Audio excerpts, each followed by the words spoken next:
Esta es la tarde en el continente americano. Cuando anochece en Europa y amanece en Asia, así cae la tarde en el continente americano y transcurre la noche y el amanecer en el resto del mundo. La tarde. Hola, bienvenidos a la tarde de NTN 24, el canal de las Américas. Soy Idania Chirinos, como siempre un gusto y un compromiso comenzar la semana con ustedes.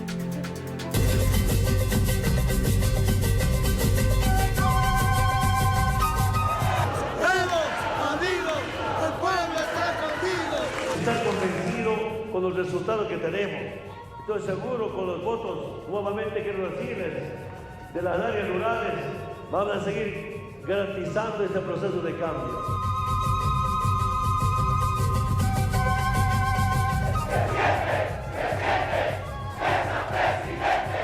No podemos aceptar que se trate de manipular un resultado que obviamente nos lleva a segunda vuelta, que debe realizarse de todas maneras.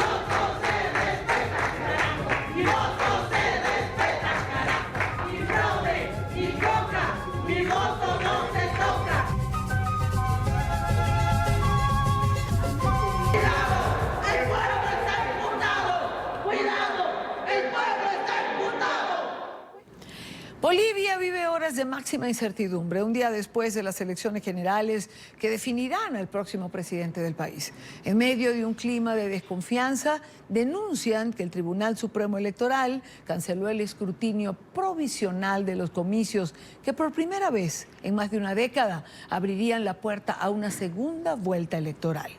Pese a que las autoridades electorales se habían comprometido a difundir los resultados preliminares en un 100%, la transmisión de los mismos cumple más de 20 horas paralizada. La ley electoral boliviana establece un plazo de hasta 5 días para terminar los cómputos departamentales oficiales y otros 3 días más para los nacionales, por lo que los resultados podrían tardar hasta una semana. Si la tendencia del primer y único reporte entregado por el Tribunal Supremo Electoral se mantuviese, Bolivia acudiría el próximo 15 de diciembre a una inédita segunda vuelta presidencial. Por primera vez en 14 años, el presidente Evo Morales, aspirante a la reelección, se vería obligado a participar en un balotaje.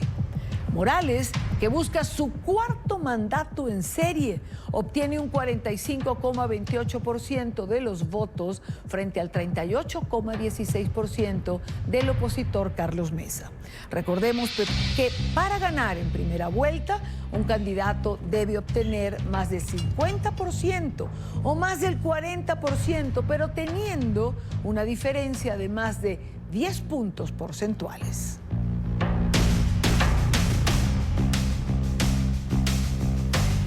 Comenzamos con el expresidente Jorge Quiroga Ramírez.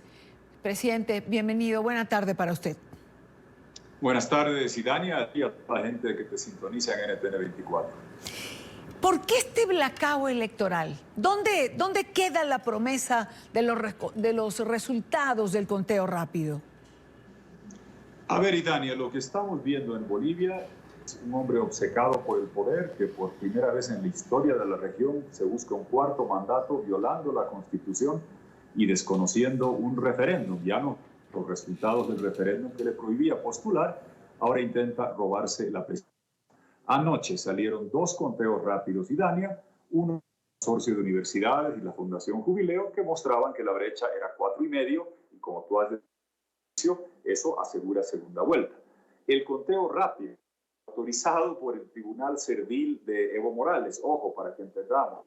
El Tribunal Electoral de acá, de Evo Morales, es peor que el de Tibisay Lucena en Venezuela. Y a pesar de ello, su conteo rápido daba una brecha de 4,5 y daba que Evo Morales estaba en minoría en el Congreso. ¿Qué sucedió? Empezaron a transmitir las actas, llegaron al 83%, cargando primero las que convenían a Evo Morales, mostraban una brecha de 7 para Evo Morales, que igual dan segunda vuelta, interrumpieron el cómputo. En 2 horas contaron 83% y ya en 20 horas han contado 0. Y Evo Morales salió a anunciarle al mundo que se va a robar la presidencia y la mayoría congresal, diciendo que un mítico voto rural que falta por llegar, que es falso, le daría a él el triunfo en primera vuelta. Lo que está pasando acá es claramente un intento de Evo Morales, que ha hecho un golpe contra la Constitución, desconociendo el referéndum. Ahora, no contento con ello, quiere robarse la presidencia ante ojos de la misión de observación de la OEA, que calla y saca unos tweets, pero no dicen nada concreto y determinante. Se tiene que contar el 100% de las actas, se las tiene, hay que anunciarlas, claro, y emplazo a los organismos internacionales que los publiquen hoy, que muestran que hay segunda vuelta, y en segunda vuelta Carlos Mesa será presidente y Evo Morales tendrá que irse a su casa.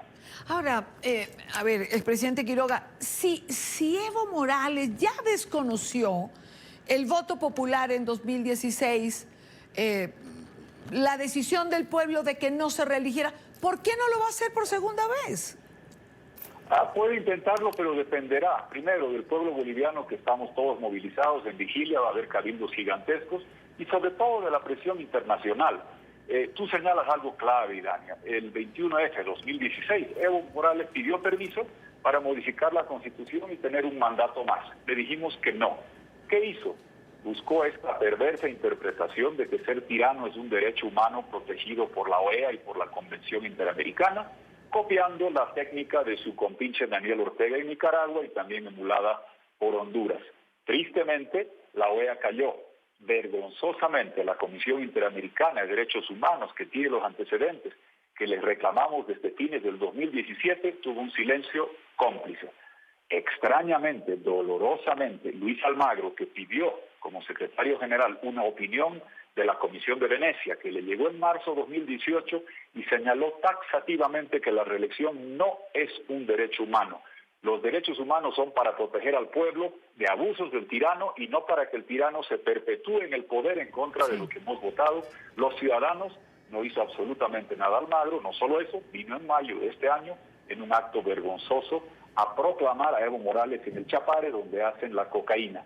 Hemos recurrido a Colombia. Tú sabes bien que el presidente Iván Duque, porque el Estado colombiano fue garante de la Constitución del 2009, ha anunciado, esto es público, que va a enviar esa opinión consultiva a la Corte de San José. Sí. Y la Corte de San José fallará, evidentemente. Y claramente, si Evo Morales se roba la presidencia, la Corte de San José, de aquí un año y medio, lo va a sacar. Los bolivianos no vamos a esperar, exigimos que den el 100% de las actas, que van a mostrar que hay segunda vuelta, y el gobierno está aterrado porque sabe que en segunda vuelta Evo Morales se va a su casa y Carlos Mesa va a ser presidente. Nuestro pedido a la OEA, al señor Luis Almagro, que no hemos escuchado que tuitea hasta ahora, es uno solo.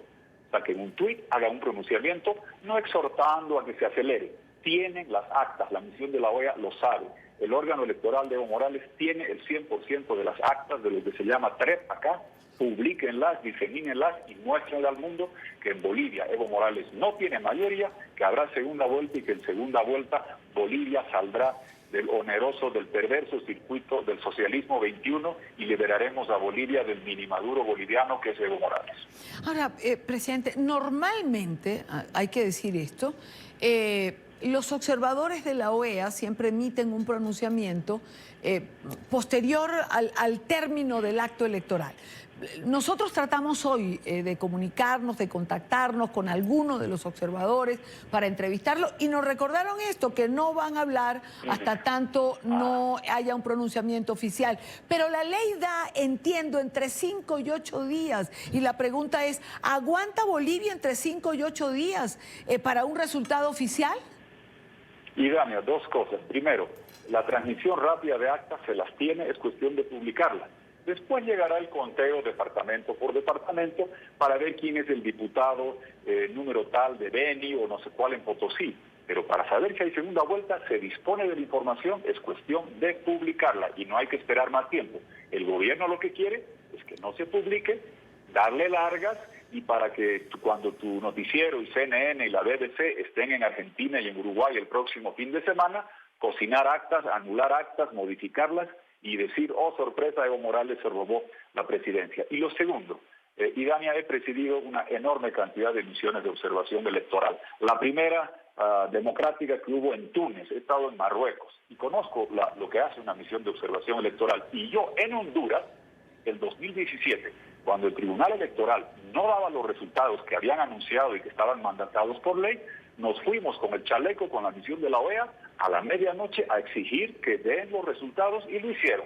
Eso de que tengo que observar la violación y soy pasivo, no es así. Y si no, me refiero al caso de Honduras, donde es la única misión de observación electoral de la OEA que no reconoció un resultado electoral en la historia. Si uno viene a defender la democracia, perfectamente puede hacer eso, es plausible, se lo hizo en Honduras, y yo apelo al secretario Almagro y a Francisco Guerrero, su mano derecha que preside los equipos electorales. Están acá, está acá. Nada más, digan, Tribunal Electoral, tenemos el 100% de las actas, publíquenlas hasta mañana martes y que Bolivia tenga tranquilidad, certidumbre, sabiendo que hay segunda vuelta y que más adelante tendremos la oportunidad de, por el voto, no con violencia, no con destrozos, por el voto, decirle a Evo Morales que se vaya a La Habana, que se vaya a Caracas y que aquí gobierne democráticamente, constitucionalmente Carlos Mesa Jitán. Tengo que preguntarle, presidente Quiroga, ¿por qué el secretario Almagro no acataría esta solicitud? Es decir, un hombre que ha defendido la causa venezolana, por ejemplo, con tanto fervor y tanta pasión, ¿por qué no atendería este llamado que le están haciendo? Quizás porque está esperando que Evo Morales vote para su reelección en la Secretaría General de la OEA el próximo año. Es la única explicación plausible. Luis Almagro, tristemente, él le pedimos, hizo una gestión que reconocimos, pidió un informe a la Comisión de Venecia, lo tiene, lo hizo público.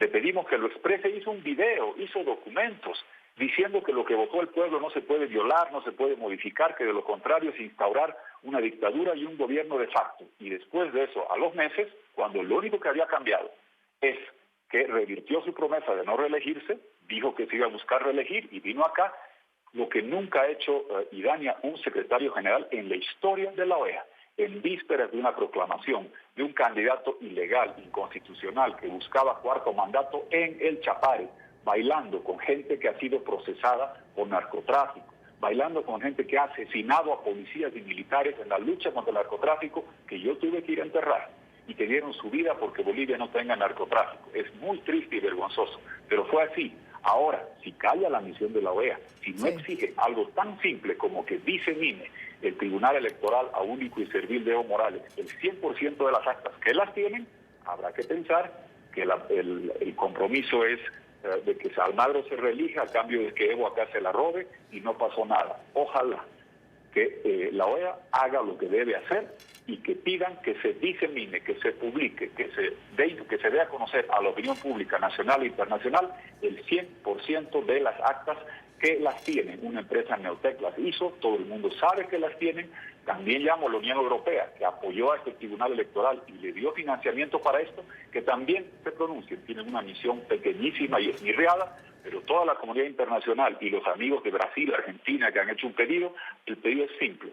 Hay el 100% de las actas del TREP, han cortado en 83, han dicho que no van a dar más y que después en 8 días nos dirán cuando se roben la presidencia que Evo Morales sigue siendo presidente. No, señor, Evo Morales no se puede robar la presidencia, diseminen el 100% de las actas mañana. Vuelve la tranquilidad, Carlos Mesa prepara su campaña, Evo Morales hará la suya, inconstitucional y legal, y Bolivia podremos escoger tiranía, dictadura, un estado de capricho con Evo Morales, o democracia, libertad y estado de derecho con Carlos Mesa, y una presidencia que no es interdicta y que no va a ser interrumpida por un fallo de la Corte de San José, que por el bien de la democracia hemisférica va a venir para evitar que los tiranos pretendan que quedarse con la reelección perpetua es un derecho humano, lo cual es una atrocidad vergonzosa. Quiero agradecer como siempre a Jorge Tuto Quiroga, expresidente de Bolivia, por estar con nosotros. Presidente, buena tarde. Gracias, Diana, buenas tardes. Gracias a usted por estar aquí como siempre. Por su parte, el presidente actual y candidato a la reelección, Evo Morales, ha celebrado un presunto triunfo más a su favor, sin mencionar la posibilidad de ir a una segunda vuelta para definir quién será el próximo jefe de Estado en Bolivia. Estar convencido con los resultados que tenemos. Se la pasaba del pasado, nunca ellos ganaban con más del 30%. Y aquí 60%, 50%. Estoy seguro con los votos, nuevamente quiero decirles, de las áreas rurales, van a seguir garantizando este proceso de cambio. Por otro lado, el candidato opositor, Carlos Mesa, acusó al gobierno de Morales de utilizar a su conveniencia al Tribunal Supremo Electoral. Denunció que las autoridades están ocultando los datos de las elecciones celebradas ayer para evitar un balotaje. Mesa convocó en la tarde de hoy a una movilización nacional en defensa del voto. Una vez más, el Tribunal Supremo Electoral incumple su palabra. Su compromiso era darnos el 100% de los resultados del cómputo total de los votos del país a través del mecanismo llamado TREP. Hizo un solo informe al 80% de los votos escrutados e interrumpió su trabajo, un trabajo que es el compromiso de seguridad de algo que todos conocemos. A partir de todos los recuentos de conteo rápido independientes, estamos en segunda vuelta con una diferencia que es inferior a los 5 puntos entre el primero y el segundo. Lo que está pasando es extremadamente grave, al punto que los observadores de la OEA han hecho un llamado de atención preguntando por qué se ha interrumpido ese recuento. No lo podemos aceptar. No podemos aceptar que se trate de manipular un resultado que obviamente nos lleva a segunda vuelta, que debe realizarse de todas maneras. Quiero alertar a todos ustedes y a nuestros conciudadanos de comunidad ciudadana, estar alertas en vigilias en todo el país hasta que este recuento se reinicie sin manipulación y sin ningún tipo de descontrol en cuanto hace al resultado final. No vamos a aceptar que se nos burle el voto que nos lleva a la segunda vuelta para construir una Bolivia mejor. Con nosotros Ricardo Paz, jefe nacional de la campaña de Carlos Mesa. Señor Paz, bienvenido. Muy buena tarde. Muy buenas tardes, Idania, estoy a sus órdenes. En este momento, ¿dónde está el candidato Carlos Mesa? Carlos Mesa está en este momento en la ciudad de Santa Cruz. Hemos estado durante la mañana reunidos con la misión de observación electoral de la OEA aquí en La Paz. Al mediodía hemos estado reunidos con la misión técnica electoral de la Unión Europea y por la tarde Carlos Mesa ha ido a Santa Cruz a cumplir un conjunto de actividades relacionadas con fundamentalmente los aspectos electorales, digamos, de nuestra comunidad, pero también para denunciar allá en esa ciudad el fraude escandaloso que se está produciendo y que se está llevando a cabo en este momento en Bolivia. Señor Paz, ¿cuál es la posición, dado que han sostenido encuentro con ambas delegaciones, tanto de la OEA como de la Unión Europea, en relación a lo que está pasando? Bueno, nosotros hemos denunciado que se está llevando adelante en estos momentos en Bolivia un fraude de proporciones y características escandalosas. A cada minuto, cada hora que pasa, se encuentran maletines electorales, ánforas repletas de votos en manos de particulares, en viviendas particulares que están siendo adulteradas, alteradas. El Tribunal Supremo Electoral, como ya es de conocimiento de ustedes, lo decía hace un momento el expresidente Quiroga, ha interrumpido la transmisión de resultados preliminares el día de ayer a las 7 de la noche y no lo ha reanudado. El cómputo está avanzando a cuentagota, recién a esta altura, prácticamente ya 24 horas de haber concluido el proceso electoral, estamos al 50% del cómputo nacional.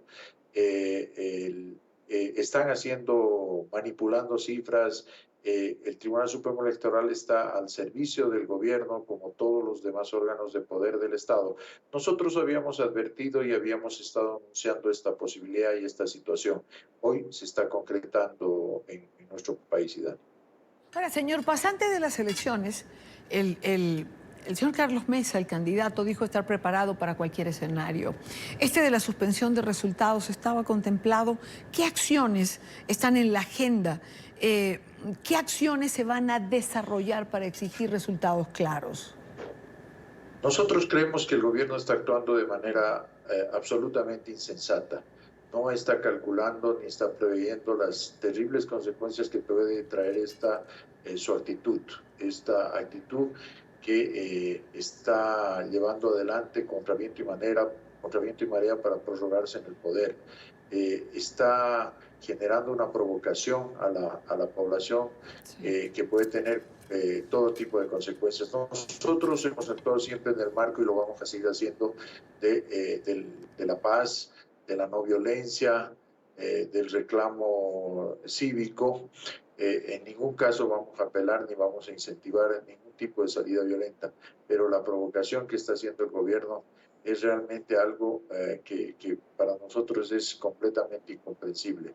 Y ya el 21 de febrero de 2016 decidieron no hacer caso a la voluntad popular. Hoy lo están volviendo a hacer, están volviendo a quebrantar la voluntad de la gente, y eso es muy terrible para nuestra democracia.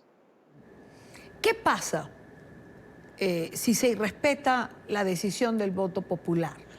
Si ustedes, teniendo actas en mano, como decía el presidente Quiroga, piensan que hay que ir a una segunda vuelta y el resultado oficial, entre comillas, dice que no. Nosotros no pensamos que hay que ir a una segunda vuelta, ni es una expresión subjetiva de deseos.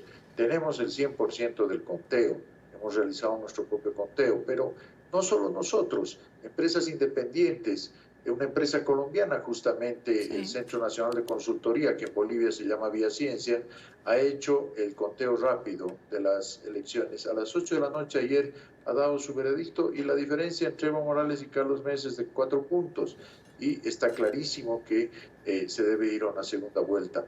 Otra empresa independiente, Jubileo, dependiente de la Universidad Mayor de San Andrés de La Paz, ha dado un resultado similar. Sí. Todos los conteos independientes establecen aquello, más los nuestros, y estamos seguros que también los del gobierno y los del propio Tribunal Supremo Electoral. Por lo tanto, estas horas que están sucediendo están sirviendo para tergiversar ese resultado, claro, para torcer el resultado y la voluntad de la gente. Quiero agradecer a Ricardo Paz, jefe nacional de la campaña Comunidad Ciudadana. Gracias por estar con nosotros. Ojalá y en las próximas horas podamos todos conocer el resultado de este conteo rápido, que daría claridad y terminaría con la incertidumbre de los bolivianos a esta hora. Buena tarde para usted. Buenas tardes, Ida. Son las 4:25 en Quito. Revisamos otras noticias que hacen parte de la agenda informativa de este día. Es noticia el presidente de México, Andrés Manuel López Obrador, quien afirmó en su conferencia de prensa matutina que está dispuesto a comparecer ante las autoridades por el operativo fallido de Culiacán.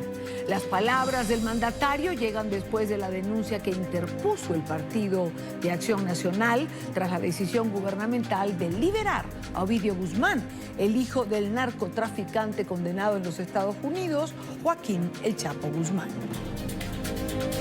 Estoy dispuesto a comparecer porque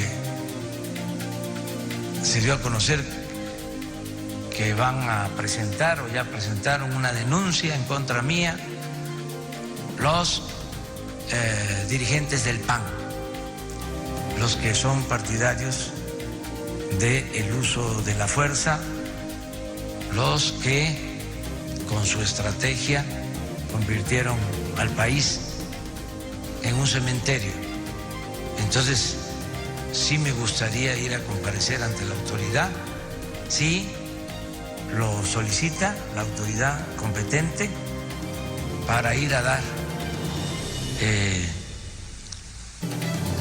a conocer, para exponer mis razones.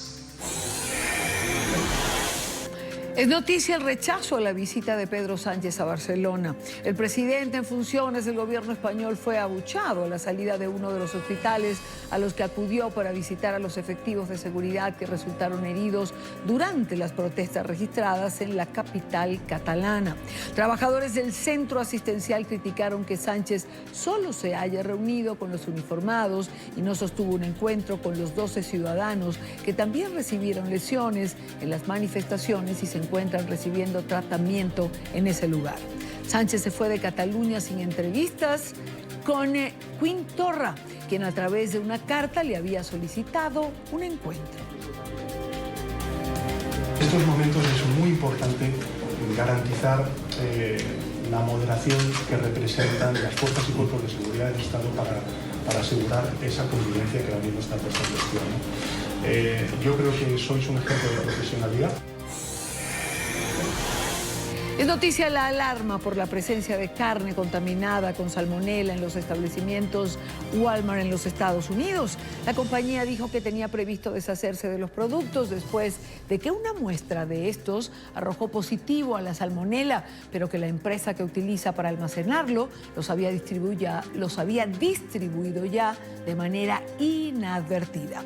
La salmonela es una bacteria que puede ocasionar diarrea, dolor abdominal y fiebre de 12 a 72 horas luego de haber ingerido alimentos contaminados. Aunque la recuperación para quienes se contagian es sencilla, las autoridades han pedido que las personas que compraron productos cárnicos afectados los desechen o lleven al lugar donde fueron adquiridos.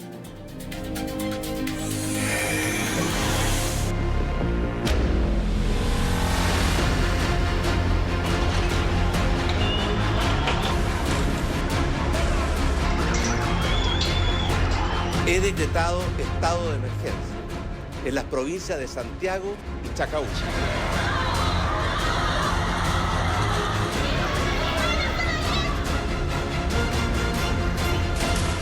Estamos en guerra contra un enemigo poderoso, implacable, que no respeta a nada ni a nadie, que está dispuesto a usar la violencia y la delincuencia sin ningún límite.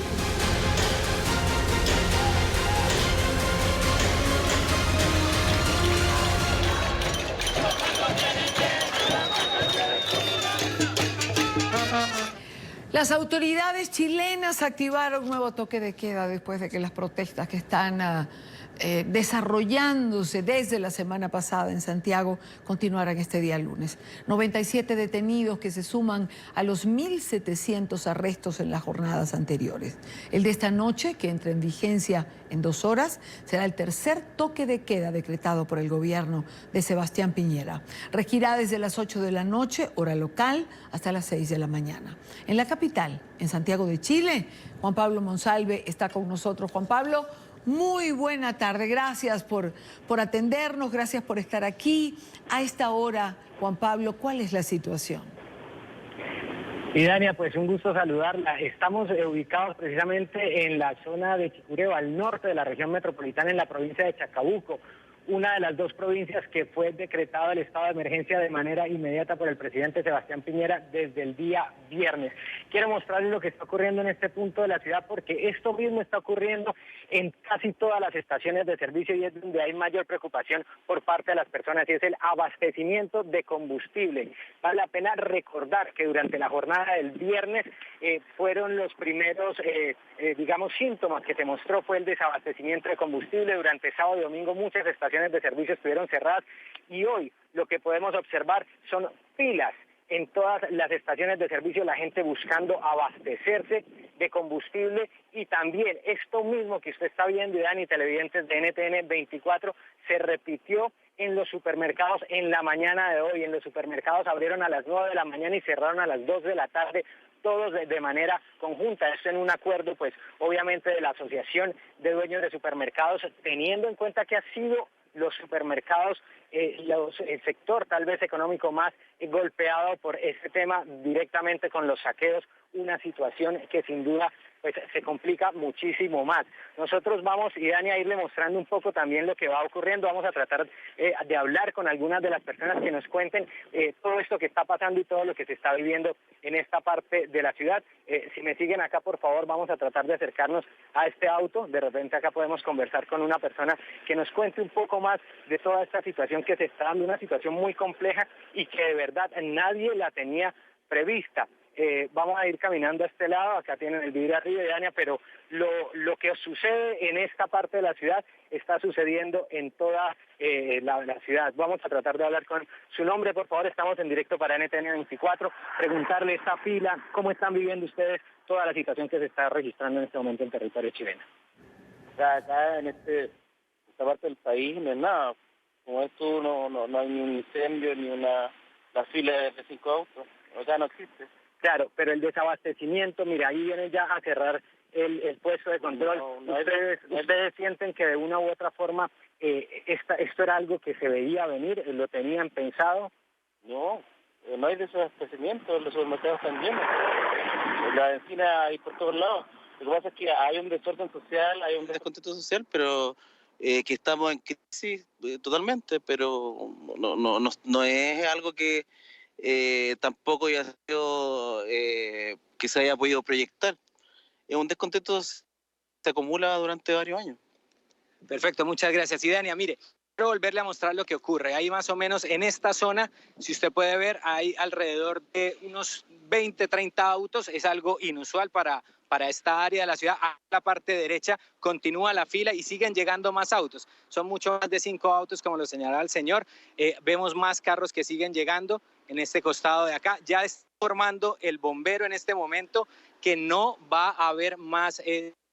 Alistan ya la barrera para frenar el ingreso de autos. Y pues efectivamente sí hay combustible, el combustible lo hay en este momento, por eso están llegando los autos, pero sí la gente tiene preocupación de que efectivamente el combustible se acabe y no puedan continuar precisamente con el combustible para movilizar en cualquier caso. Y lo que les decíamos también ocurrió en la mañana en los supermercados y lo también aquí en las pantallas de NTN 24, una fila muy importante que daba cuenta de esta necesidad de las personas de recoger alimentos y de abastecerse porque la incertidumbre es total, hay mucha preocupación en la ciudadanía. Pues este toque de queda que ya fue decretado por el jefe de Seguridad Nacional, el general Javier Iturriaga, pues de una u otra forma muestra que el gobierno continúa tratando de enfrentar esta situación. Vamos a escuchar precisamente a Javier Iturriaga, quien confirmó este toque de queda y también todas las operaciones que viene desarrollando el Ejército de Chile en las calles. Estamos desplegando nuestro mejor esfuerzo por combatir la delincuencia y la violencia que ha desatado un grupo menor de ciudadanos de nuestra región. Nuestras fuerzas seguirán empleando sus recursos para combatir a los delincuentes y seguirán actuando, como ya señalé, dentro del marco de la ley y cumpliendo las reglas de uso de la fuerza, lo que ha llevado a detener en el día de hoy a 97 personas en diversos lugares de la región. Con todos estos antecedentes he llegado a la convicción que necesitamos nuevamente decretar toque de queda.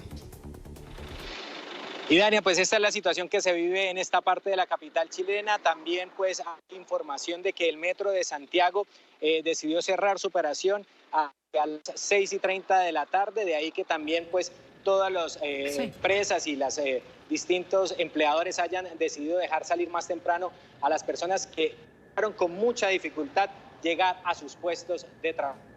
Que podemos contarle a esta hora acá desde la capital chilena, Dania. Juan Pablo, muchísimas gracias como siempre, gracias por su buena disposición y por estar con nosotros. Es la situación que se vive en Chile en este momento. Buena tarde. Juan Pablo Monsalve, que ha sido periodista nuestro en NTN durante muchísimos años. Quiero revisar, antes de ir con nuestro próximo invitado, el balance que dejan hasta este momento las protestas y los disturbios que se han presentado en Chile. Las autoridades han reportado al menos 11 muertos, incluido un ciudadano colombiano. Además, 1.700 personas han sido detenidas, la mayoría durante las 2 noches de toque de queda en Santiago de Chile y en sus alrededores. Las pérdidas materiales se calculan millonarias. 41 estaciones de metro de Santiago han sido quemadas por los manifestantes que han rechazado el alza de precios en la tarifa del subterráneo durante las horas pico y que ha sido suspendida por el gobierno. Hay quien señala que son muchas más estaciones. Se habla de una cifra mucho más grande, pero cuando sea oficial la compartimos con ustedes. Solo en este sistema se calcula que las pérdidas son ya de $300 millones aproximadamente. También se han quemado y saqueado más de 60 supermercados de la cadena Walmart, lo dijo la misma cadena en un comunicado. Las oficinas del diario El Mercurio, el más antiguo de Chile, también fueron incendiadas durante el fin de semana en Valparaíso. Y la Sociedad Interamericana de Prensa, por cierto, ha emitido un comunicado exigiendo se respete la libertad de prensa. La alta comisionada para los derechos humanos de la ONU, Michelle Bachelet, ha hecho un llamado al diálogo nacional para dar fin a las violentas jornadas registradas en los últimos días. También cuestionó la declaración del presidente Sebastián Piñera, la cual tildó de retórica inflamatoria que a su juicio solo servirá para agravar la situación. Bachelet también reclamó una investigación independiente sobre muertos y heridos durante los 3 días de protesta.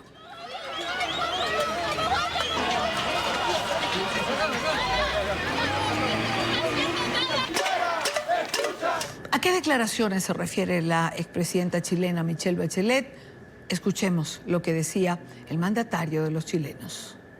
Estamos en guerra contra un enemigo poderoso, implacable, que no respeta a nada ni a nadie, que está dispuesto a usar la violencia y la delincuencia sin ningún límite. La situación en Chile ha llevado a decretar el estado de emergencia y el toque de queda. Lo veíamos, lo decía Juan Pablo, lo comentaba al comienzo del programa. La capital, en medio de todo esto, intentó recuperar un porcentaje de normalidad que pareciera no haberse conseguido. La gente tuvo que revivir escenas ya olvidadas, como aquellas de largas filas para entrar a los supermercados y abastecerse de alimentos. Básicamente hacemos un reportaje de lo que ha sido la experiencia en los supermercados el día de hoy. Supermercados que cerraron durante todo el día sábado y domingo por los anuncios de toque de queda por parte del gobierno chileno, por obviamente la escala de violencia que ha estado presente en la ciudad de Santiago en los últimos 4 días. Los supermercados obviamente por todo lo que ha sido el vandalismo, por todo lo que ha sido los saqueos en los supermercados, decidieron cerrar sábado y domingo. El día de hoy abrieron solo desde las 9 de la mañana hasta las 2 de la tarde. Al fondo vemos cómo son las filas para pagar en el supermercado. Estamos hablando de personas que aproximadamente pueden estar aquí de hace unas 2 horas y 20 también. Empezó todo desde afuera, desde el centro comercial que cerró, por cierto, solamente abrió el supermercado y una vez que terminan la cola afuera, llegan dentro del supermercado, que está bien surtido, hay que decirlo, hicieron su compra respectiva y bueno, ahora tienen que hacer la cola para pagar. Básicamente lo que queríamos describir era la experiencia de lo que ha sido estas 2 horas y media de hacer la mercadería el día de hoy, después de que durante todo el fin de semana pues estuvieron cerrados los supermercados y todos los abastecimientos por temor a ser saqueados y porque algunos incluso se quedaron ya sin ningún tipo de mercancía por el mismo temor de los ciudadanos de quedarse sin ningún tipo de insumos en sus hogares. Es la situación o parte de la situación que se está viviendo en Chile. Con nosotros Javier Silva Salas, analista político de la Fundación Ciudadano Astral. Señor Silva, bienvenido, muy buena tarde para usted. Hola, buenas tardes, Dania, un saludo a todos en RN24. ¿En qué momento se salió de las manos esta protesta que comenzó teniendo cierta legitimidad social? Porque digamos, hasta donde entiendo, el 30% del salario podía ser destinado al transporte a cuenta de las nuevas tarifas. ¿En qué momento esto se transformó en lo que está viviendo Chile hoy? Bueno, en primer lugar, hay que dar cuenta que el origen, el próximo, digamos, la superficialidad del conflicto, rápidamente, y Dani, tal como lo señalas tú y como lo han señalado anteriormente Juan Pablo Monsalve en el enlace que con Chile también, en el precio del alza del transporte público, particularmente del metro de Santiago. Sin embargo, cuando uno analiza mucho más, las causas pueden ser mucho más profundas, y tal como lo señala el presidente Sebastián Piñera, se trata más bien de una guerra más bien civil molecular, como pudiéramos analizarla en su oportunidad, sale de las manos básicamente porque en general las fuerzas llamadas a restablecer no actuaron a tiempo, sino más bien creyeron que se trataba de una protesta más, una más de las que generalmente tenemos que se acaban o se agotan una vez cae la tarde. Sin embargo, no fueron capaces de ver que detrás de esto no era simplemente una protesta por el alza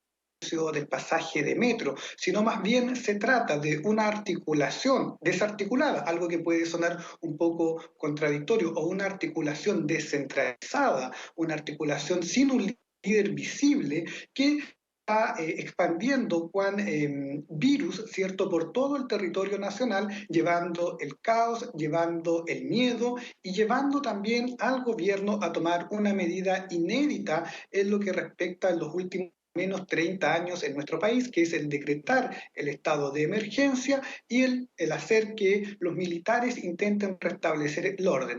Un orden que los militares ni tampoco la fuerza policial ha podido restablecer. Y es por eso incluso que hemos tenido anoche autodefensas, vecinos que se organizan para defender sus propios territorios. Para algunos, esos vecinos son un gran ejemplo que se oponen a estos violentistas que están quemando supermercados, saqueando negocios, etcétera. Pero para otros, sin lugar a duda, aquellas autodefensas, aquellos que se están vistiendo de chalecos amarillos, tal como pasó hace algunos sábados atrás, los sábados de principios de año en Francia, en París, ¿cierto? Estas autodefensas representan un fracaso, el fracaso del Estado, que no es hoy día de imponer el monopolio del uso de la fuerza. Es realmente complejo el panorama, esto va más allá de lo que se dice en la prensa, de lo que dice la clase política, quienes solamente se centran en dos puntos. Por un lado está la oposición al gobierno, las fuerzas de centro-izquierda, de izquierda e incluso de la izquierda podemista española o podemista chavista, por así decirlo, aprovechan esta revuelta insurreccional que está viviendo el país, ¿cierto?, para poner una agenda que va en contra de lo que ha sido el modelo de desarrollo chileno, un modelo de desarrollo ejemplar en el continente, un modelo de desarrollo que puso a Chile en los últimos 35 años como el país con mejor calidad de vida del continente, donde el 23% de la población pasó de estar en el 25% más pobre a estar en el 25% que tiene más ingresos, siendo el líder en movilidad social, por ejemplo, dentro de los países de la OECD.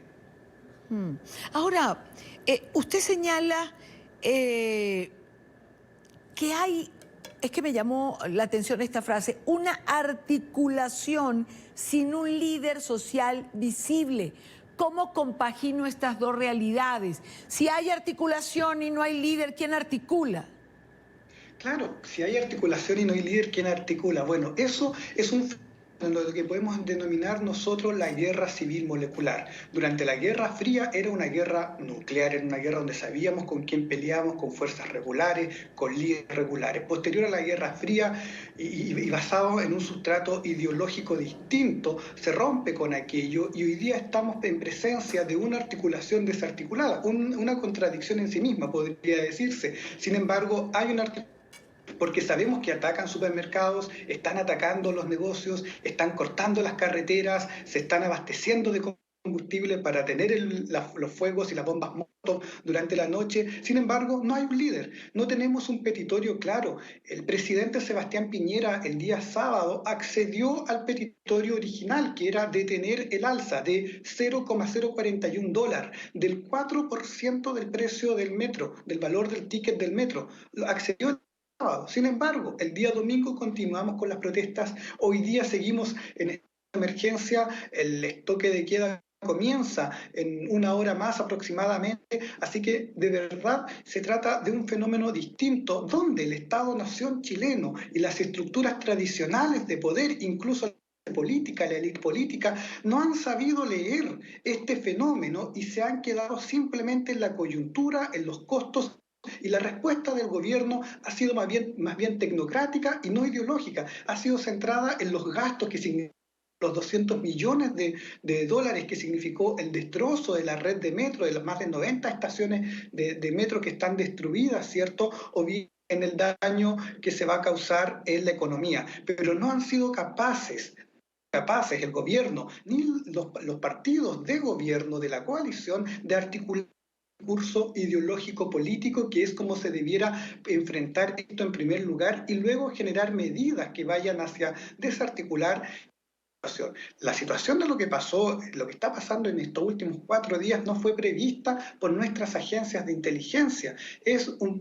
Digamos, hemos sido superados. El Estado-nación chileno en general ha sido superado por esto. Y por tanto, cuando el presidente Piñera dice ayer que estamos en guerra, quizás no lo define bien, porque efectivamente tiene que quedar con una cuña, con un mensaje que sea entendible para todos los ciudadanos, claro, y no caer en definiciones, pero finalmente estamos en una guerra donde es molecular, donde es horizontal, donde no sabemos dónde va a ser el próximo ataque, y finalmente el Estado hoy día ha perdido ese monopolio del uso de la fuerza y hoy día estamos en la situación. Ahora, señor Silva, ¿tenía entonces razones el gobierno de Chile para decretar el estado de emergencia y el toque de queda?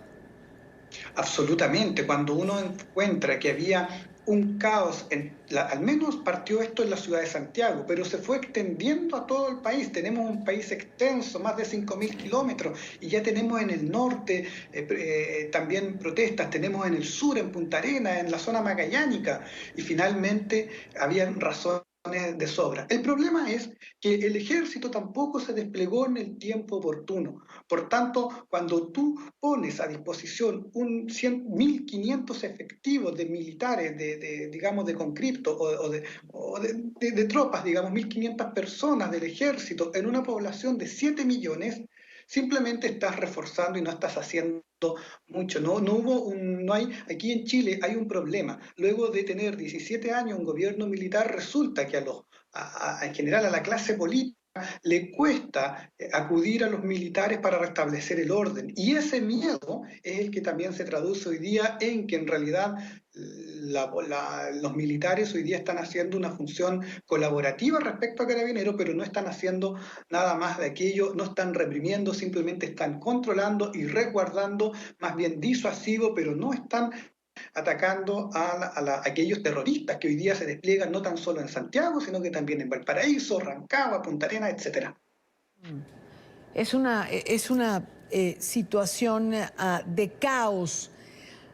¿Cree usted, esta última pregunta, que pueda ser controlada? ¿Qué visualiza, señor Silva, en las próximas horas? Es decir, esto es una situación que los tomó a todos por sorpresa. ¿Qué visualiza usted en las próximas horas? En primer lugar, tal como dices tú, Idina, esto es una situación que tomó por sorpresa al Poder Ejecutivo, que no fue capaz de prever aquello que en realidad se estaba gestando. Cuando tú recorres las calles de Chile, cuando tú vas a las poblaciones, cuando tú recorres el circuito cultural chileno underground, tú te das cuenta que ahí ya se está gestando este discurso no antisistema, sino que asistémico. Esta revuelta no pide generar un nuevo orden, sino que es la revuelta por la revuelta, el caos por el caos, sin tener una agenda que diga que van a ser hacia el futuro. En este caso, entonces, este caos finalmente tomó por sorpresa a este gobierno, que no tuvo la previsión y no tuvo la capacidad de generar perspectiva respecto a lo que se estaba entramando en las capas más bajas de la sociedad, y no tan solo bajas, sino que también en la élite, a partir de determinados discursos políticos y de dispositivos ideológicos que comienzan a ser activados a partir de una determinada coyuntura. Pudo haber sido incluso esto a partir de unas marchas que se hicieron el año pasado por el movimiento feminista, o bien por la legalización de la marihuana, o bien por la legalización del aborto. Pudo haber sido cualquiera de esas causas, pero fue esta, la del pasaje, se detonó justo en este momento. Pudo haber sido antes. Quizás el movimiento estaba ensayando previamente y el gobierno no fue capaz de visualizar esos ensayos que se hicieron por años y años atrás. Finalmente, las soluciones hacia el futuro entonces son más complejas, y revisar lo que vendrá hoy día, cuando esto explotó en la cara, cuando cuando el gobierno saca vocerías donde simplemente hace cálculos matemáticos y saca una planilla de Excel para decir cuáles son los costos y beneficios, y no es capaz de articular una posición ideológica para ir a discutir, por ejemplo, con los diputados de la oposición, los cuales están hoy día pidiendo nueva constitución y cambiar este orden liberal chileno que hizo tan próspero a nuestro país y que sacó a millones de la pobreza. Mira, un ejemplo, hace 45 años en Chile teníamos el mismo PIB per cápita que Cuba. Hoy día éramos, hasta el viernes al menos, el país con uno de los países con la más alto ingreso PIB per cápita de Latinoamérica. Hubo una revolución liberal en nuestro país y hoy día eso está en tela de juicio y hoy día eso prácticamente ya está casi destruido si es que el gobierno no pone mano firme y no enriela esto en los cauces que debieran ser del gobierno y no de los terroristas que hoy día causan el caos por el caos. Señor Silva, Javier Silva Salas, analista político de la Fundación Ciudadano Austral. Muchísimas gracias por estar con nosotros, por su explicación, por compartir el análisis a través de nuestra pantalla con quienes nos ven. Buena tarde para usted. Buenas tardes y un saludo a todos en el canal. Gracias, muy amable. Son las 5:53 minutos, costa este, Estados Unidos. Este tema nos ha consumido buena parte del programa, pero son, creo que, las dos noticias en la región que están sobre la mesa.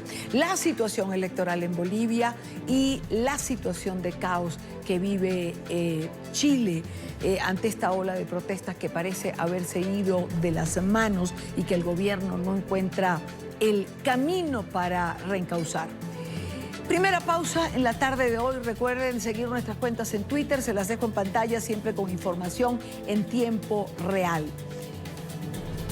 Al regreso, Jairo Libreros nos acompaña. Al regreso vamos a continuar con el tema de Chile visto desde Venezuela, donde hay reacciones por lo que ha dicho Nicolás Maduro en relación a que se cumplen los planes del Foro de Sao Paulo que se habrían estructurado en Caracas en la reunión de hace meses atrás, o lo que ha dicho Diosdado, que estos son como las brisas bolivarianas recorriendo el continente, pero que hay un huracán que está por llegar. Ya venimos con esto y más en la tarde de hoy. Continuamos con más en la tarde de hoy. El régimen venezolano no logra distanciarse de la ola de protesta que se han venido desatando en América Latina. El propio Nicolás Maduro se ha referido a la ola de violencia de Chile. El régimen, que ha sido señalado de tortura, asesinato y de encarcelar a ciudadanos y a opositores políticos, además de sumir en el hambre y en la miseria millones de venezolanos. Maduro ha dicho que los chilenos se cansaron de la miseria. Estamos cumpliendo el plan, Foro de Sao Paulo. El plan va como lo hicimos. Va perfecto el plan. Ustedes me entienden. Foro de Sao Paulo, el plan va en pleno desarrollo.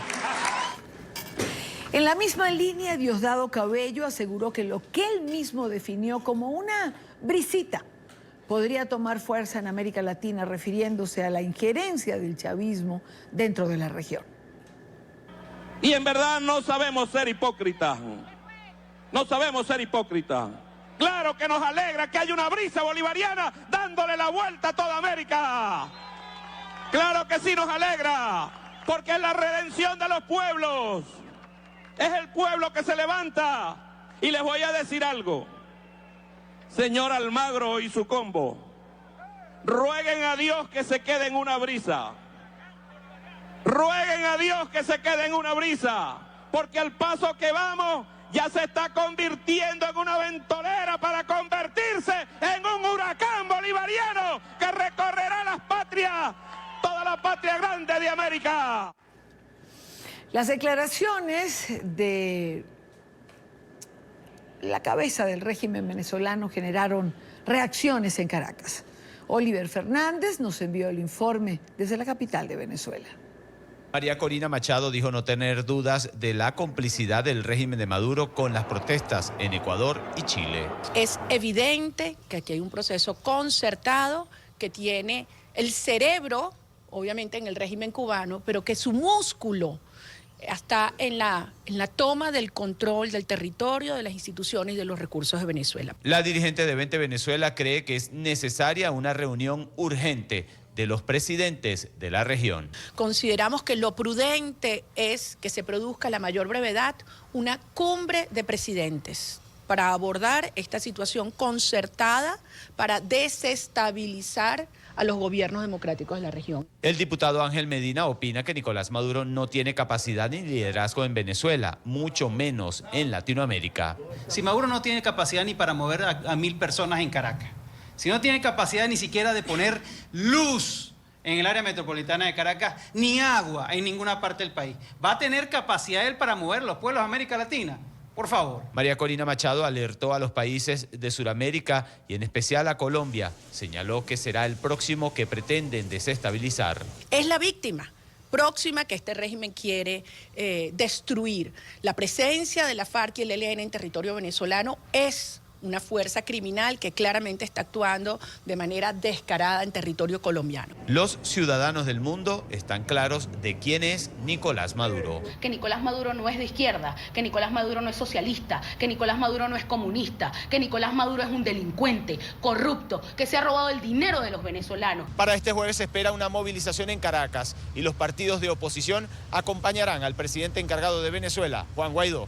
En la información que manejamos desde Caracas, continúen con más de la tarde de NTN 24. Gracias a Oliver Fernández por la información.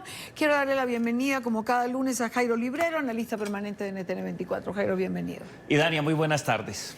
Gusto de compartir contigo, como siempre. No nos vimos hace 8 días, lamento mucho eso. Así es. Jairo, quizás voy a tomarme la frase de este diputado que decía, Maduro no tiene capacidad de poner la luz, no tiene capacidad de mover a nadie en Venezuela, ¿cómo va a tener capacidad para mover a pueblos en América Latina?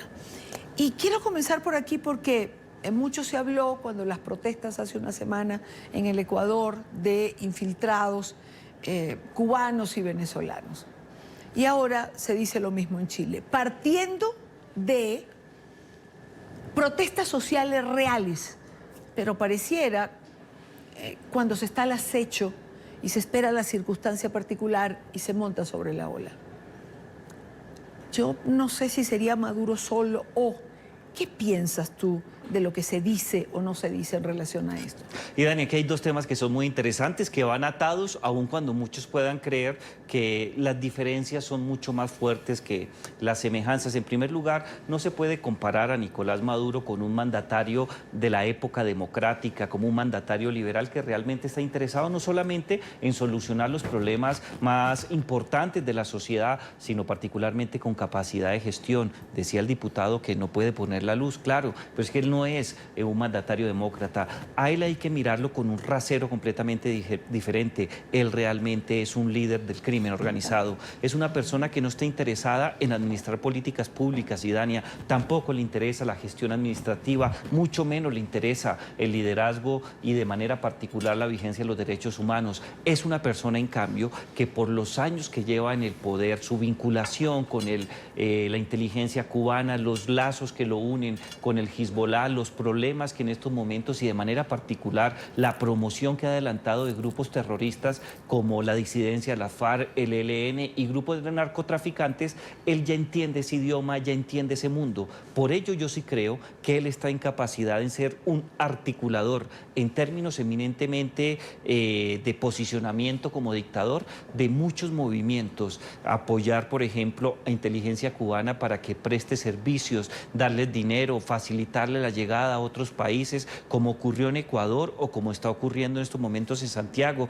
Es una persona que muy seguramente puede facilitar la entrada a cierto tipo de personajes que no están interesados en la protesta, pero sí en el vandalismo, en afectar, en quitarle legitimidad a las instituciones liberales. Ese es el mundo donde él se mueve. Si tú lo comparas con un mandatario elegido democráticamente y que está interesado realmente en el bienestar de su pueblo, no vas a encontrar ninguna forma ni ningún patrón de comportamiento que te permita hacer un análisis político serio. Lo tienes que comparar con gente que está en el mundo criminal, vinculado al terrorismo o vinculado con dictaduras, llámalo tú. Inteligencia cubana, Hezbollah o la disidencia de la FARC. Tú eres un hombre especialista en temas de seguridad, Jairo. ¿Cómo se infiltran estas manifestaciones? Es decir, en Ecuador había un reclamo social particular. También lo hay en Chile. Sí. ¿Cómo se infiltra dentro de lo que puede ser una protesta social, como lo dije, justa, para crear caos? Y Dania, hay dos mecanismos que han sido identificados en el pasado y que juegan un papel relevante. De un lado es la infiltración directa. ¿Qué quiero decir con ello? Que ciertos sectores o actores estratégicos que están vinculados con campañas subversivas o terroristas logran poner a jóvenes dentro de las estructuras que se encargan de liderar este tipo de protestas. Llegan con una postura universitaria o con una postura profesional. Se hacen pasar por personas que están interesadas en reivindicar derechos y buscar transformaciones eminentemente políticas o mayor bienestar con cierto tipo de políticas públicas. Una vez logran tener una posición de liderazgo, logran distraer la atención y facilitan con información los puntos más débiles que encuentran, y con base en eso otros grupos atacan las instituciones, las personas o cierto tipo de actividades. Esto ya no funciona muy bien. Está acreditado de diferentes maneras que infiltrar las organizaciones sociales no es un buen mecanismo. El segundo que te mencionaba es mucho más efectivo y es la distracción. No me meto con los organizadores de las protestas, solamente trato de entender sus comportamientos, y cuando lleguen los momentos más álgidos de protesta o de enfrentamiento con las autoridades del orden, otros grupos al margen, con características similares en su forma de hablar, de vestirse y de protestar, se encargan de alterar el orden público. Eso es lo que estamos viendo realmente en Quito. Se está viendo igualmente en la información que tenemos en Chile. También hay algunos rasgos parecidos en Tegucigalpa, lo que ocurrió en el Líbano, que también ha sido motivo de mucho análisis durante los últimos 2 días, y lo de Cataluña. Son grupos al margen que aprovechan el entorno que genera la protesta para afectar la protesta, pero quitarle legitimidad con violencia al Estado.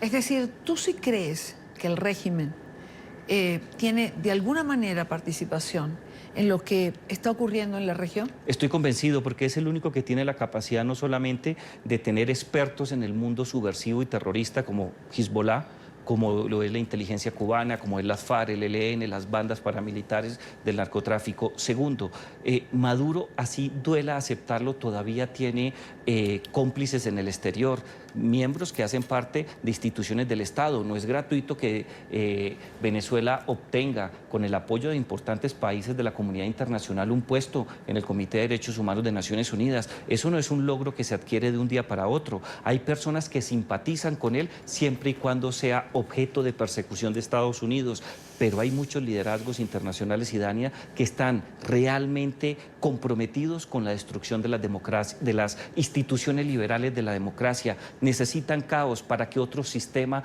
logre imponerse en América Latina y ellos puedan ser los nuevos conductores. Desde ese punto de vista, yo no tengo la más mínima duda que el señor Nicolás Maduro, no como dictador, sino como un líder más del crimen organizado, facilita movimientos, entrega apoyos e intercambios que son necesarios para este tipo de situaciones caóticas, que no son nuevas en América Latina, claro. Pero que sí tienen unos visos internacionales que son bien extraños, y el único país en la región que tiene esa capacidad dentro de su territorio es Venezuela. ¿Concuerdas con María Corina Machado que esto forma un plan establecido por el Foro de Sao Paulo y que lineamientos se habrían pautado en lo que fue la reunión de Caracas? ¿Coincides en que Brasil y Colombia también están en la mira de este tipo de protestas y que están en la mira para ser desestabilizados de alguna manera? Concuerdo parcialmente con María Corina Machado. Concuerdo en el sentido que el Foro de Sao Paulo tiene no solamente la responsabilidad mayor cuando busca promover gobiernos autoritarios en contra de las democracias liberales. Concuerdo con ella en que los personajes que se han encontrado en este tipo de actividades, no solamente por la reunión de hace un par de meses o semanas, sino especialmente por lo que ha sido su trayectoria, realmente buscan destruir la democracia. Pero no estoy de acuerdo en lo de Brasil y Colombia. Yo creo que el Foro de Sao Paulo no solamente está interesado en el caos que vivimos y en tomarse Colombia y Venezuela. Quieren volver de manera especial a imponer la forma de administrar los asuntos públicos de manera dictatorial en todo el continente americano. Claro, el objeto claro. es Brasil y Colombia, pero van por más. Pero creo que eso es lo que María Corina señala. Digo, Brasil-Colombia, porque ya pasó Ecuador, ya pasó Chile. Bueno, Argentina creo que lo van a resolver además por vía del voto, porque las últimas encuestas dan la fórmula Fernández-Fernández ganadora sobre Macri, hay más de 20 puntos de diferencia. Digamos, los argentinos solitos van a volver al populismo y al pasado. Pero el caso colombiano va a tomar mucho tiempo. El país estratégicamente más importante, no para los venezolanos ni para el foro, sino para países como Irán, como Turquía, como Rusia y como China, es Colombia, pero tener el control de Colombia les va a tomar muchos años. Fíjate una cosa, Idania, solamente sencilla. La posición geoestratégica de Colombia es envidiada por todos los países del mundo. Cualquier satélite puesto en la órbita geoestacionaria tendría la capacidad de intervenir todas las comunicaciones a nivel internacional, porque su posición a un lado de la línea ecuatorial permite concentrar ese tipo de actividades. Para cualquier país que tenga intereses de imperio global que no sea democrático, Colombia es un objetivo. Pero primero creo que lo van a rodear y luego sí van a intentar dar el golpe. Vamos a estar pendientes para evitarlo, pero yo creo que se hace parte de la estrategia. Ese es un solo ejemplo. Hay otros 7 delicadísimos. El Amazonas y muchos más. Bueno, a ver, Colombia hay que preservarla. Claro que sí. La institucionalidad de Colombia hay que preservarla a costa de lo que sea. Es muy importante, además, como bien lo señala Jairo, para el continente. Pero yo no creo que ni los televidentes ni yo no querramos ir con la angustia de hay 7 más delicadísimos cada uno. ¿Cuáles son? Por ejemplo, el puerto de Buenaventura es un puerto vital, es un puerto que tiene la capacidad de comunicar al continente americano con Asia. Es un objetivo que Estados Unidos ha tratado de preservar durante muchos años. Hay unas corrientes que permiten llegar hasta la depresión de las Marianas, que es quizás realmente el sitio en donde se pierden las comunicaciones. O sea, hay otros puntos estratégicos por lo que Colombia está en el centro, es lo que señalas. Claro. Fíjate, las Marianas es la depresión más importante. El punto más importante de altura es el Himalaya, ¿no? La depresión más profunda son las Marianas. Es un sitio que China ya quiere controlar, pero de este lado alguien lo quiere controlar. Estados Unidos ha apoyado mucho ese tema, pero para muchos analistas internacionales los movimientos de China e Irán giran en torno de apropiarse de ese sector. Está el Amazonas, está la biodiversidad del departamento del Chocó, que es determinante. Claro. Se dice también que puede existir un alto componente relacionado con la presencia de coltán, que es necesario no solamente para garantizar el futuro de las comunicaciones, sino que puede tener también desarrollos vinculados con la industria armamentista. Claro, hay muchos elementos. Bueno, de hecho, del lado venezolano se dice que el ELN maneja en un sector de la frontera precisamente la explotación del coltán. Ahora, Jairo, tanto en Ecuador como en Chile se plantean medidas económicas necesarias para recuperar la economía. Sí. La economía que dejaron en muy mal estado quienes gobernaron antes, asociados al socialismo del siglo XXI. Pasó en Ecuador. En Chile no estoy tan segura de que sea esa la explicación, pero hay una situación económica, hay que subir las tarifas del metro de Chile, del metro de Santiago, aunque pareciera que la proporción es absolutamente alta en porcentaje comparativo con lo que es el salario. Lo cierto es que se arman estas protestas, se arman o vemos, se instalan estos desmanes que hemos visto en ambas ciudades, tanto en Santiago de Chile como en Quito, y los gobiernos retroceden en las medidas. Pregunto, ¿esto no es un arma de doble filo? Es un arma de doble filo y está demostrado por la experiencia que ha ocurrido en América Latina, pero en otras latitudes.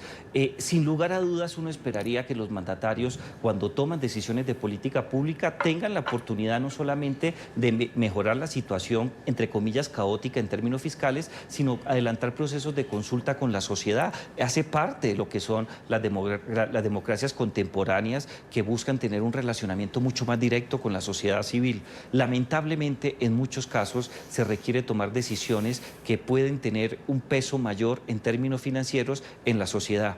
Pero si la situación es tan importante, si se requiere tener mayor dinero para que la redistribución sea mucho más efectiva, cuando tú echas para atrás este tipo de soluciones, no solamente estás entorpeciendo el crecimiento económico, sino que inmediatamente en el corto plazo va a haber afectaciones en materia de desarrollo económico, de bienestar, de mejoramiento de la prestación de servicios públicos. Cuando tú te echas para atrás, como lo hizo el presidente Lenín Moreno en Ecuador, o lo acaba de hacer Sebastián Piñera en Chile, simple y llanamente estás complicando mucho más las cosas, porque al cabo de 6 meses o un año, el ajuste que vas a tener que realizar va a ser 2 o 3 veces más fuerte que el que te negaste por cuenta de la protesta social. Creo que en el caso de Ecuador y de Chile, en cualquier momento va a venir otra situación de alta tensión, porque son países además que tienen una economía completamente limitada, ya no hay instituciones para privatizar, tienen una relación difícil con el Fondo Monetario Internacional. Recuerda que en el caso de Lenín Moreno hay un proceso de negociación con el Fondo Monetario Internacional y se esperaba un desembolso, que en estos momentos yo creo que puede tener dificultades porque los condicionamientos que presentó el Fondo Monetario Internacional giraban en torno precisamente de tumbar los subsidios para pagar y para redistribuir. Este tipo de decisiones siempre salen mal en el corto plazo, siempre. No hay una sola excepción a eso. Ya que estás conmigo hoy y estamos tocando varios temas, cosa que no hacíamos hace rato porque nos enfocábamos en un tema particular, quiero aprovechar de consultarte sobre un par de cosas. Por ejemplo, ¿cómo cambia geopolíticamente el balance que se había logrado en la región de ganar la fórmula Fernández-Fernández en Argentina? Se va a afectar. Y Dania, fíjate una cosa, las 3 encuestadoras más prestigiosas el viernes de la semana pasada, con unas metodologías muy similares, no tienen claridad en que la ventaja en las elecciones del 27 entre el dúo Fernández y Mauricio Macri va a ser gigante. No solamente van a garantizar ganar en primera vuelta, sino que el golpe va a ser determinante. Yo creo que esa elección en donde gane la fórmula de los Fernández va a influir directamente en la elección de Uruguay. Uruguay, dicen los analistas que por lo menos tienen un conocimiento especializado sobre ese particular, si se va a segunda vuelta, la calle, fórmula de la derecha, tendría una opción real de llegar al poder. Pero el golpe sería tan fuerte en estos momentos que muy seguramente el frente se queda en el poder. En estos momentos estamos viendo cómo Evo Morales hábilmente está manejando los hilos del poder para desconocer la votación o la diferencia de solo 7 puntos porcentuales que garantiza una segunda vuelta electoral. En la cual dicen además que perdería Morales. Perdería, sí. Las 3 encuestas también, que son las mismas firmas encuestadoras o con posición accionaria compartida, afirman lo mismo. Yo creo que perder centro-derecha en Argentina es un golpe muy fuerte para toda la región.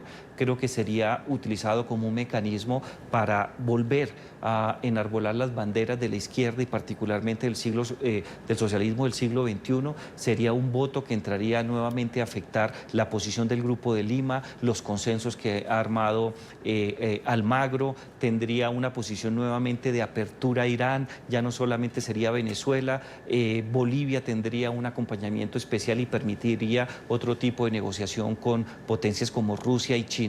Yo creo que el balance del poder en el corto plazo no se afecta, pero económicamente va a haber una solidaridad con los países de izquierda que por lo menos están al margen de la ley y ahí vamos a tener muchos problemas. Yo creo que sí va a afectar en el mediano plazo el balance político y lamentablemente creo, y lo digo con total claridad, la gracia del movimiento pendular de un lado del espectro al otro es que pueda recorrer tranquilamente, en términos eminentemente de periodos constitucionales, la alternancia del poder. Pero creo que la centroderecha no tuvo la oportunidad de estabilizar estos países como ha ocurrido en el pasado, y muy seguramente este primer campanazo de volver a la extrema izquierda va a generar nubarrones económicos y de confianza inversionista. Jairo, mencionaste Bolivia. Se ha suspendido, hablábamos con el presidente Quiroga, hablábamos también con el jefe de campaña de Carlos Mesa, se ha suspendido este conteo rápido, la ley electoral da hasta 8 días para que puedan ser dados estos resultados. ¿Desconocerá Evo Morales por segunda vez, como lo hizo en el 2016, la voluntad popular? Hasta ahora, y lo afirmaron nuestros dos invitados, el 100% de las actas existe y daría para ir a un balotaje, para ir a una segunda vuelta, que todos señalan pudiera perder Evo Morales. Y Dani, yo creo que ya está muy claro que empezó a desconocerlo, no solamente por su trayectoria de vida. Hace algunos años hubo un plebiscito, lo desconoció por completo, prefirió comprar las conciencias relacionadas con el Tribunal Supremo e inventarse como cualquier dictador de derecha, como lo hizo en su momento Fujimori, cuando no solamente garantizó que la Corte Suprema en ese país le diera la bendición para un nuevo periodo presidencial, sino como ha ocurrido en otros lugares. Él ya mintió, ha desconocido los resultados electorales, pero desde las horas de ayer en la noche, cuando se suspendió el conteo por parte del Tribunal Electoral y el silencio que se ha mantenido hoy, yo creo que son actos preparatorios del golpe definitivo. No puedo dejar de hacerte la última pregunta, ya mi equipo de producción, pero México, liberan al hijo del Chapo Guzmán, y hoy López Obrador dice que no importa que lo llamen, que él vaya y explique las razones por lo que lo hizo. Equivocado, es una claudicación no solamente indignante, sino que demuestra la poca preparación que el señor Andrés López Obrador le presta al tema de seguridad.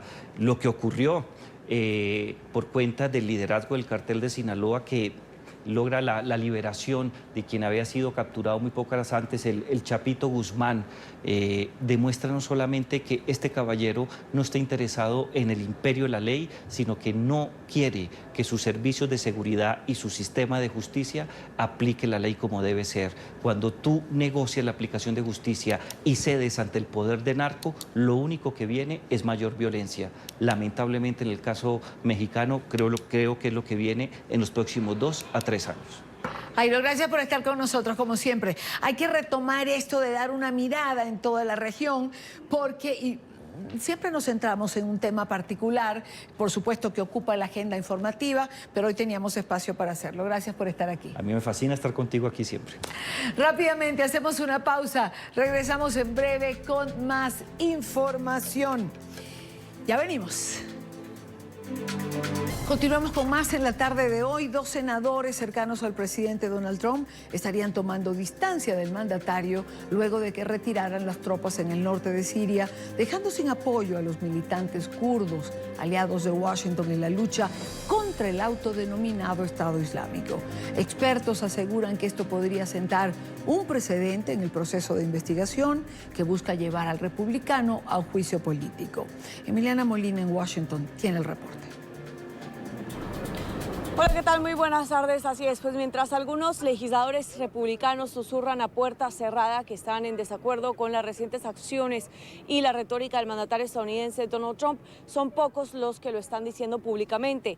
Esto, según algunos medios estadounidenses, porque temen que esto podría ayudar a Elizabeth Warren, una de las precandidatas presidenciales por el Partido Demócrata, a continuar avanzando y subiendo en las encuestas. La crisis en el norte de Siria ha generado una ruptura indiscutible entre el Partido Republicano y el presidente estadounidense Donald Trump. Hasta sus más cercanos aliados, como el senador republicano por Carolina del Sur, Lindsey Graham, lo han criticado públicamente. Asumir que los kurdos están mejor hoy de lo que estaban ayer, eso es simplemente increíble. El senador republicano por Utah, Mitt Romney, siempre ha demostrado su incomodidad con el Ejecutivo. Y mientras avanzan las investigaciones del juicio político en la Cámara Baja, Romney expresa su disgusto cada día más. Todo el mundo dijo lo que pasaría si sacábamos a nuestras tropas. Turquía está haciendo exactamente lo que sabríamos que harían y ahora actúan como, oh, por Dios, estamos sorprendidos. Los vamos a sancionar por lo que sabíamos que iban a hacer. Esta está claro que Trump debe mantener a su partido contento. De lo contrario, una destitución podría ser inevitable. Aunque el futuro de Trump podría ser similar al del expresidente Bill Clinton, acusado en la Cámara Baja pero absuelto en el Senado, lo cual le permitió continuar con su mandato.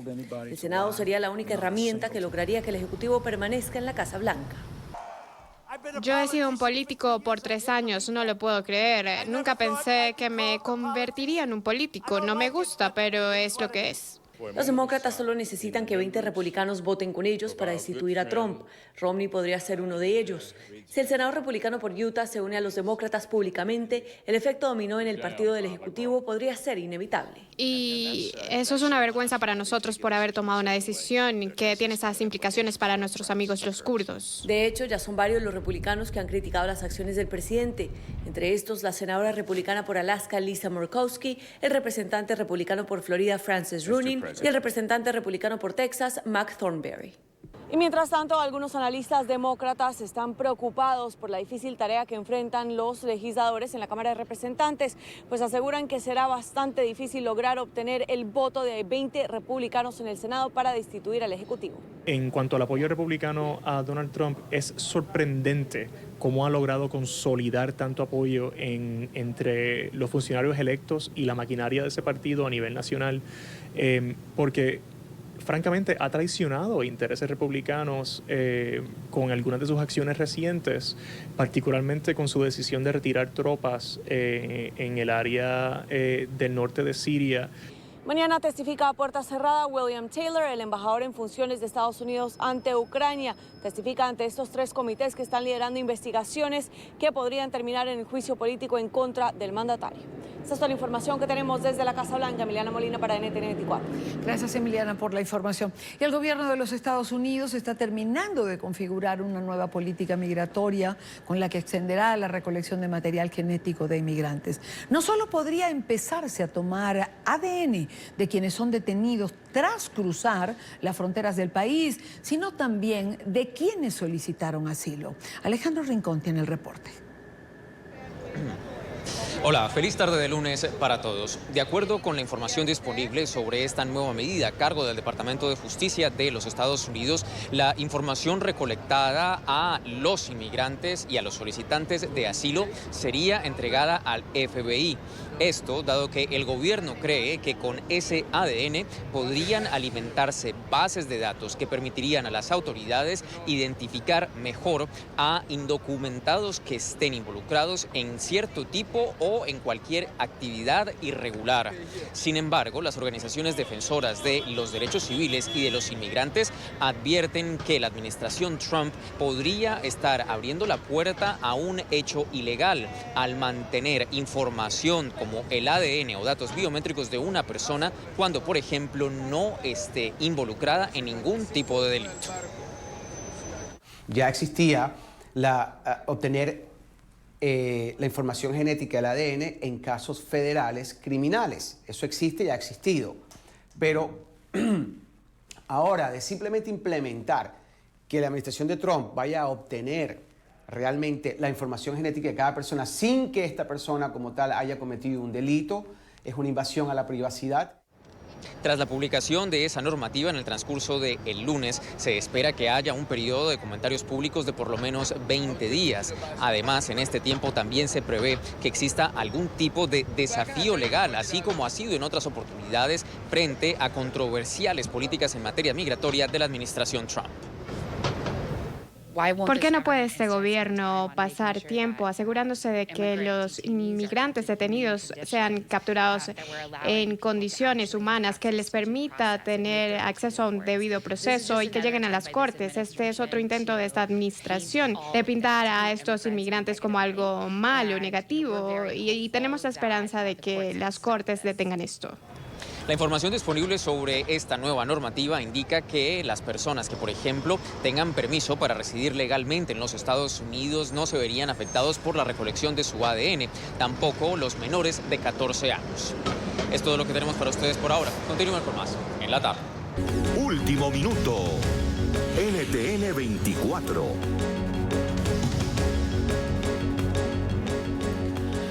Mucha atención, estaba viendo en las redes sociales, veo una noticia en Twitter que publica la cuenta de la agencia de noticias EFE. El candidato opositor Carlos Mesa llevaría una mínima ventaja de décimas a mitad del recuento en Bolivia. Mesa alcanza el 42,51% del 53,1% de votos escrutados, mientras que Evo Morales tendría el 42,46%, según datos del órgano electoral a las 17:45. Este es un tuit urgente que acaba de publicar la agencia de noticias EFE. La otra noticia en desarrollo en la región está en Chile, donde se espera. En otro orden de ideas, la agencia USAID y el Banco Interamericano de Desarrollo se unen en busca de apoyo para personas con ideas innovadoras para ayudar a venezolanos. Ambos organismos abrieron hoy una convocatoria para que este tipo de iniciativas sean presentadas en Miami. La noticia la tiene Paola Serna. ¿Qué tal? Muy buenas tardes. Pues bien, el gobierno de los Estados Unidos, el Banco Interamericano de Desarrollo se han unido a esta iniciativa que contará con un capital inicial de $13.5 millones. El nombre de la iniciativa es Juntos es Mejor y básicamente lo que está buscando es que todas aquellas personas o empresarios que tengan ideas novedosas de cómo poder ayudar de alguna manera a alivianar la crisis que viven los venezolanos, no solamente dentro del país, sino también en varios países de la región, pues puedan presentar y así conseguir la financiación por parte de estos organismos. Hay algunos temas como influir en la vida de las personas, también en temas de finanzas y servicios que estarán, digamos, dentro de estas posibilidades que tengan aquellas personas o empresas que quieran presentar sus proyectos.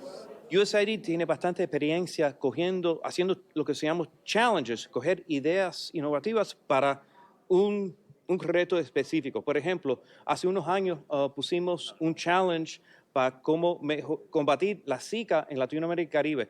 Un equipo de Tanzania tenía una idea, inventaron una chancleta que cuando pisa con la chancleta salen unos químicos para combatir los mosquitos. Es decir, las ideas pueden venir por todos lados. La crisis que estamos viendo gracias a por falta de Maduro, la crisis venezolana no solamente está contenido adentro de Venezuela, pero en la región entera. Entonces, lo que tenemos con este challenge es por diseño, una falta de enfoque. Hay tantos aspectos de cómo mejorar las vidas de los venezolanos adentro de Venezuela y fuera de venezolanos. Entonces, las llamadas son de ideas, cualquier idea que puede mejorar la situación. Hoy lo que anunciamos es una herramienta complementaria a esto que es para brindar específicamente ayuda a lo que es la comunidad venezolana y las comunidades que los acogen en 9 países en toda la región. Entonces, el aporte que le queremos hacer, y en particular desde el Laboratorio de Innovación del Grupo BID, que se llama BID Lab, antes el Fondo Multilateral de Inversiones, es que queremos poner sobre la mesa pues todas nuestras conexiones y el conocimiento y el trabajo que hemos hecho durante mucho tiempo con emprendedores, con innovación, para poder conectarlo y traer estas soluciones como parte del desafío. Invitamos a todo tipo de socios privados y públicos que se quieran sumar. Una de las tantas iniciativas que hemos impulsado para darle un apoyo a los venezolanos que se han visto obligados a dejar nuestro país para apoyar a los países que los están recibiendo. Esta iniciativa, lo importante es primero que está apoyada por el gobierno de los Estados Unidos y además por el Banco Interamericano de Desarrollo, que ha sido una institución clave en el desarrollo de toda la región. Así que esta iniciativa lo destaco, lo importante por eso. Lo otro es que cualquier persona de cualquier nacionalidad puede aplicar para proponer una idea que tenga un impacto positivo en los venezolanos que están sufriendo y que, de ser aceptada, va a ser financiada por ese grupo de instituciones.